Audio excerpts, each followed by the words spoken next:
Olá, guerreiros de xadrez! Sejam muito bem-vindos ao canal Xadrez Extremo. Eu sou o mestre nacional Daniel Paiva e no vídeo de hoje, no vídeo de estreia desse canal, trago-lhes uma partida entre Mikhail Tal, mago de Riga, e seu mestre e treinador, e por que não dizer sparring, Alexander Koblenz. Nessa partida, Tal abre então com E4 e segue-se uma defesa siciliana na variante Najdorf.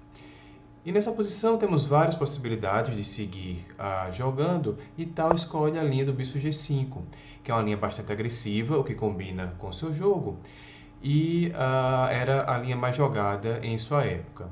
O bispo G5 visa capturar o cavalo, danificando a estrutura de peões das negras.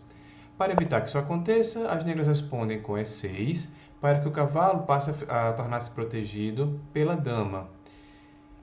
Então não haveria mais dano à estrutura de peões das negras. Tal segue então com o lance F4, que inicia uma expansão na ala do rei, dando suporte ao centro. Bispo E7, para que o cavalo passe a ser suportado pelo bispo e não mais pela dama, o que dá liberdade a essa peça. Dama F3, posicionando a dama por trás da cadeia de peões e liberando o rei para poder realizar o roque maior. Dama C7, desenvolvendo a dama, e a dama nessa casa de C7 dá um reforço aqui no centro, na casa de E5, evitando o avanço E5, mas também marca a casa de C4, dificultando o desenvolvimento do bispo de casas claras. Roque maior, cavalo de B7, dando suporte no cavalo e nas casas centrais, mas também podendo deslocar esse cavalo para a ala da dama, visando pressionar aqui o rei branco. E aqui então as brancas seguem com bispo E2, que é o primeiro lance realizado na partida que foge das linhas principais dessa variante da Najdorf. O mais habitual aqui seria desenvolver o bispo para a casa de D3 ou fazer o avanço G4. A ideia do bispo na casa de D3 é permitir que a torre DH se desenvolva para E1 e as brancas vão poder realizar um jogo pelas colunas centrais do tabuleiro. A outra linha importante é a linha do G4. A linha do G4. Que aí, nesse caso, o jogo não é pelo centro, mas sim com o avanço de peões pela ala do rei. Porém, Tal realiza uma jogada menos relevante, uma linha mais lateral, com o lance bispo E2, que visa deslocar o bispo para esta diagonal, podendo vir para a casa F3, G4 ou mesmo H5. Caso o bispo venha para a casa de F3, a ideia é posicioná-lo aqui na grande diagonal de casas brancas. Se o bispo vier para a casa de G4, a ideia é pressionar no peão de E6, ou teria ainda a possibilidade de vir para a casa de H5, que vai pressionar essa diagonal, esse peão aqui de F7, que é um ponto mais frágil da estrutura das negras. Koblenz segue então com H6, tocando aqui o bispo de G5 e questionando o que as brancas vão fazer com esse bispo. Vão retroceder, vão capturar, ou tem ainda nessa posição uma jogada interessante que seria o dama H3. Dama H3 protege o bispo porque acaba cravando o peão de H6. Vejam que não é possível realizar a captura do peão porque a torre acaba caindo. E descravar o peão com roque também não funciona nessa posição, porque aqui teria a captura do peão, sacrificando o bispo, e após dama em H6, apesar de ter uma peça a menos no tabuleiro, no setor ala do rei, as brancas têm uma maior quantidade de peças pressionando o rei negro. Observem que a torre de F8 e o cavalo de F6 acabam dificultando que as demais peças possam acessar a ala do rei, porque o bispo encontra-se bloqueado, o cavalo também encontra-se bloqueado por essas duas peças. E se o cavalo e bispo não conseguem se deslocar para a ala do rei, a dama, o bispo de casas brancas e a torre também não conseguem. Então o rei, apesar de estar com suporte teórico de mais peças, acaba que ele está, na verdade, sozinho, sendo atacado por essa dama, podendo ser atacado pelas torres, que pode se deslocar facilmente aqui para a ala do rei, cavalo pode chegar. Então essa seria uma posição muito perigosa para as negras. Porém, na verdade, tal, ele não escolheu a linha do dama H3. Ele decidiu retroceder o bispo para H4.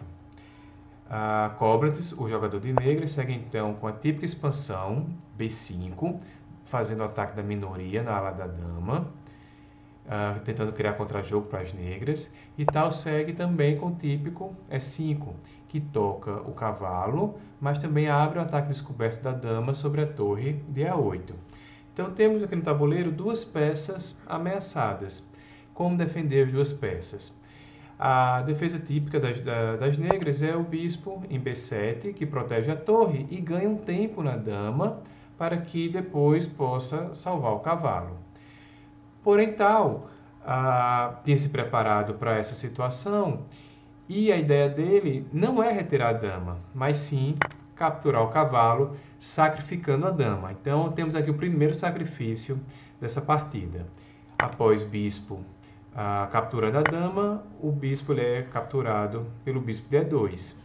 Então, a dama foi trocada por duas peças menores, o que não compensa materialmente, porém, ainda persistem duas peças negras ameaçadas, o bispo de E7 e a torre de A8. Como então salvar essas duas peças? Então, Cobra está sempre nessa situação de ter que salvar duas peças ameaçadas. E Cobra segue então com o lance D5, que abre um ataque sobre o peão de F4, ao mesmo tempo que fecha a diagonal de casas brancas. Então, a torre está protegida e o peão de F4 está ameaçado. Qual que é a ideia? Caso as brancas capturem um bispo, as negras têm dama por F4, dando cheque, e após o rei sair do cheque, acaba caindo o bispo de H4. E aí as negras acabam tendo uma compensação material nessa variante. Porém, após D5, tal ele não vai para a captura do bispo de E7.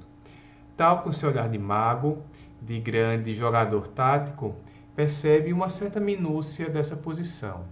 O peão de F7 encontra-se levemente sobrecarregado, exercendo duas funções nessa posição. Além de proteger o peão de E6, ele também protege essa diagonal. Então, esse peão ele é um escudo para o rei, mas também uma proteção para o peão de E6, que pode ser explorado com um brilhante cavalo por E6, segundo sacrifício dessa posição. O cavalo em E6 protege o peão de F4, então a possibilidade de dama por F4 não existe nessa posição, e temos duas peças negras ameaçadas, a dama e o peão de G7. Portanto, a captura ela é obrigatória. E aí, quando o peão ele sai da casa de F7, a diagonal E8H5 acaba se abrindo. E aí tal segue com bispo H5, cheque. E aqui temos apenas três lances possíveis para as negras. Sair com o rei para a casa de D8, de F8, ou bloquear o cheque com o bispo, com o peão em G6. Caso as negras optassem por rei em D8, seguiria-se peão por bispo, agora com um ganho de tempo, porque é um cheque. E após o rei sair para C8, seguiria-se rei em B8, em B1, saindo aqui do cheque em F4. E caso as negras insistissem com a captura do peão, ganhando um tempo aqui no bispo, basta retirar o bispo e promover em seguida. Após a captura da dama, temos aqui a situação de que no tabuleiro temos uma torre e um cavalo para as negras, que mata esse cavalo e essa torre, e sobra ainda torre e par de bispo pela dama, o que após tantos sacrifícios acaba sendo uma compensação material mais do que suficiente para as brancas. Portanto, após o cheque em H5, não é possível fugir com o rei para D8. E vamos ver o que aconteceria se o rei viesse para F8. Seguiria-se peão por bispo, mais uma vez com cheque, rei G8 única e promoção da dama. Mais uma vez, captura, captura, e aqui teria o dama por F4, cheque, vai ganhar o bispo, então rei B1 e dama por H4. Porém, como por magia, no final da linha acaba sobrando o cavalo de D7. E aqui temos, após toda essa sequência, uma torre matando a torre e mais uma vez sobrando torre e duas peças menores pela dama. Mais uma vez compensação material para as brancas. Portanto, após o cheque do bispo em H5, não é possível fugir com o rei diretamente. A única jogada possível para as negras é G6, que bloqueia o cheque, e a diferença é que, após a captura do peão, o rei pode fugir para F8, e com a captura do bispo, o rei encontra a casa de escape em G7. E qual a diferença? O rei vindo para G7 ganha um tempo aqui no bispo e principalmente conecta as torres. E as torres aqui conectadas dão um grande reforço na proteção da casa de promoção do peão. As negras, então, estão aqui nesse momento com a ameaça de capturar o bispo de casas brancas diretamente com o rei, mas o bispo de casas negras também está sob ataque. Lembrem-se que aquela ameaça do dama por F4 ainda persiste. Então, como salvar os dois bispos de uma vez só? Então, nesse momento, quem tem que salvar duas peças com a única jogada são as brancas. E a solução é bispo G3, que protege diretamente esse bispo, porque o peão de F4 agora está protegido. E caso as negras seguissem com rei por o bispo de G6, seguiria-se então F5, dando cheque e caindo a dama no final da linha. Então, após bispo G3, os dois bispos estão protegidos. Cóbrates, então, ele segue com cavalo em F6, que dá um reforço na proteção da casa de promoção, mas também abre um ataque da dama sobre o peão de E7. Brancas segue então com torre de HE1, que protege indiretamente esse peão de E7. Por quê? Porque caso as negras capturem esse peão, seguiria-se o avanço F5, que protege o bispo, mas vai acabar ganhando o espião porque ele está cravado, então ele não pode capturar o peão de F5, avançar também não vai funcionar. Pode tomar de torre, pode tomar de bispo. E esse peão caindo, o rei negro vai ficar ainda mais exposto, ainda mais suscetível ao ataque das peças brancas. Portanto, não é possível capturar o peão de E7 e negras seguem então com B4, buscando contra-jogo aqui na ala da dama. Cavalo ameaçado, o que fazer? Sacrificar o cavalo. Esse é Mikhail Tal. Então, ele faz torre por E6, entregando mais uma peça. Cóbrates aceita o cavalo e Tal segue com F5, dando suporte às suas peças que estavam avançadas e desprotegidas e ganhando um tempo na dama com essa ameaça do bispo. Cóbrates então segue com dama em B7, salvando a dama e ameaçando o checkmate aqui na casa de B2. Aí essa ameaça Tal não tem como ignorar. Ele segue então com B3 e não adianta para as negras seguirem tentando penetrar aqui na posição, porque brancas podem seguir com torre por D5. Não adianta seguir com cheque, porque o rei vai conseguir escapar. Então, dama cheque, rei para D1, dama por peão, bispo em E5, cravando esse cavalo, então esse cavalo vai acabar caindo, e a dama segue aqui na perseguição. Porém, após a captura, o rei vem para F1. E estamos aqui numa situação em que a dama não consegue progredir se aproximando do rei, porque os cheques que ela poderia dispor se aproximando do rei, que seria em D1, em D3 ou capturando em F5, nenhum deles é possível porque todos os três pontos estão protegidos. Então a dama teria que ficar dando cheque à distância até o momento em que o rei ele vai conseguir se esconder aqui em G3. Então, nesse momento, Koblenz percebe que não adianta insistir com esse ataque na ala da dama, e ele tem uma ideia de devolver material com o lance dama D7. A ideia dele é capturar a torre, deslocando o peão e desprotegendo o bispo, e esse bispo ele acaba caindo. Então a dama seria trocada por duas peças, que é o que vai acabar acontecendo aqui na partida. Tal segue com bispo E5, pressionando aqui o cavalo, e para salvar o cavalo, então, a Koblenz segue então com a ideia de devolver material. Então, dama por torre, peão por dama, rei por cavalo. Entramos aqui em um final, no qual as brancas dispõem de torre e bispo contra par de torres e cavalo. Porém, o trunfo das brancas são esses peões avançados passados. Tal segue então com torre em F1, que ataca o cavalo, e esse cavalo que está duplamente atacado não pode ser protegido, porque a casa-chave de proteção para esse cavalo seria F8. Né? Porém, as torres não podem vir em socorro do cavalo, porque estariam suscetíveis aqui à simples captura pelo peão.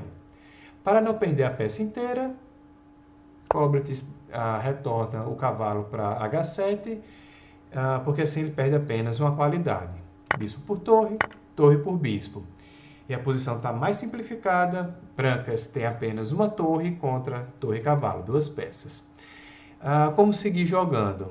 Então tem apenas uma única peça, e para manter a ideia de toda essa partida, ele vai para mais um sacrifício. Ele sacrifica sua última peça, sacrifica sua torre, e com a ideia de impedir a proteção da torre. Então, ele está interpondo a sua torre, ameaçando, então, simplesmente avançar o peão de E7. Então, como a casa de E8 está desprotegida, as negras vão seguir, então, com torre por torre. Captura-se a torre, promovendo a dama, cavalo toma a dama, e então tal encontra-se sem nenhuma peça no tabuleiro, dispõe apenas de reis e peões. Mas após E7, ele cria uma dupla ameaça, que é capturar o cavalo, promovendo, ou avançar, promovendo. Como não é possível que esse cavalo saia marcando a casa de E8, a única jogada possível para as negras é rei em F7, que marca as duas casas, porém após peão por cavalo, capturando esse cavalo e promovendo dama, temos uma posição em que todas as peças saíram do tabuleiro, restando apenas reis e peões. Porém, as brancas estão em vantagem material. Tem um peão a mais e, além disso, uma estrutura de peões mais saudável. Então, as brancas apresentam aqui duas ilhas de peões na ala da dama, duas ilhas de peões no tabuleiro, uma na ala da dama e uma na ala do rei, enquanto as negras possuem três ilhas de peões. Esse peão forma uma ilha sozinho, mais uma ilha aqui central e uma ilha na ala do rei. Além disso, os peões estão muito danificados e após o simples rei D1, as negras abandonam. Porque o rei ele vai chegar nesses peões e eles vão acabar caindo. Caso as negras tivessem tentado se aproximar para proteger os peões, o rei negro não vai chegar a tempo e os peões eles vão acabar caindo todos. E aí as brancas vão formar uma maioria de peões na ala do rei, uma maioria de peões na ala da dama, e formando o peão passado dos dois lados, o rei negro não vai ter o que fazer, e por isso a partida está perdida para as negras. Então, após essa partida incrível, Tal sacrificou todas as suas peças e mesmo assim chegou em um final vitorioso. Há uma partida fantástica para abrir esse canal. Espero que tenham gostado do vídeo. Vou fazer aqui alguns pedidos de que deixem um like, se inscrevam no canal, podem deixar sugestões, comentários abaixo. E mais um pedido.